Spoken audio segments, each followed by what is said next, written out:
Судот, обвинетиот, го осудува на казна затвор во траење од 12 години.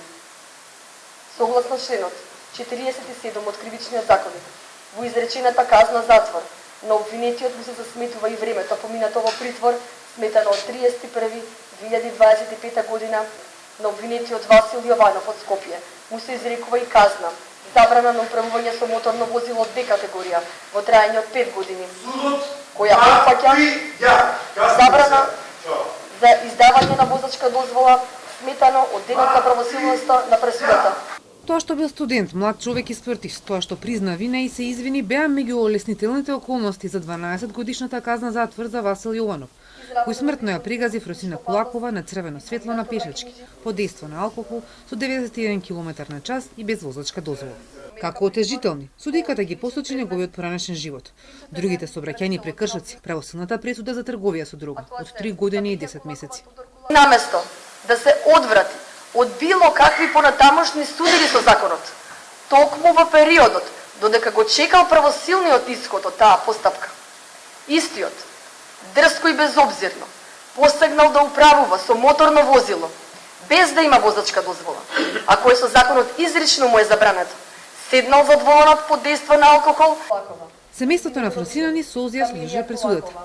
Незиниот татко и предсудницата гневно извикуваше: "Багро судска, затвор за вас." Пред да излезе, им се обрати и на родителите на Јованов со зборовите: "Господ ќе ве казни."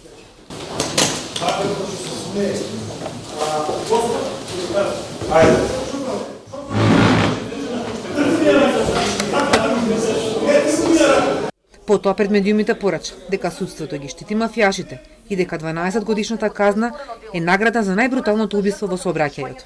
Многу мина, на душа ќе ја носат погибијата на детето Ангел Фросинче и ваквиот срамен судски епилог.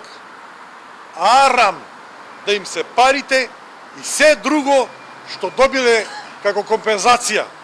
Убиецот Васо и останатите тројца кои биле во колата се светци, а загубата на најморбиден можен начин на животот на детето Ангел Фросинче едноставно е небитно.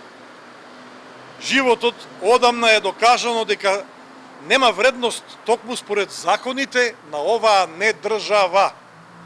Затоа оваа пресуда е таква каква е, срамна и тажна за цело општество, за сите нас напросто. Адвокатот на Јованов ќе се жали на апелација. Смета дека оваа казна е повисока од пресудите кои досега ги пресудувале судовите од Скопското апелацијно подрачје. Обвинителството дополнително ќе одлучи дали ќе бара повисока казна. Секако е трагичен настан, но не може од овој настан да се спроведува, да се започнува со спроведување на нова казнена политика во Република Македонија. Само за тоа ми е преговор. Сметам дека судот не ценеше во доволна мера искреното каење и личноста на сторител. Казната е превисока.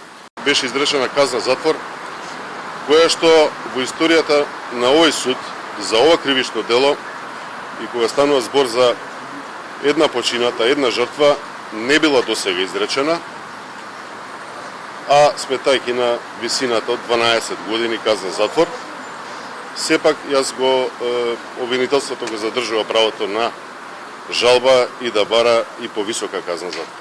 Сестрата на Фросина најави протест за утре во 17 часот пред универзалната сала.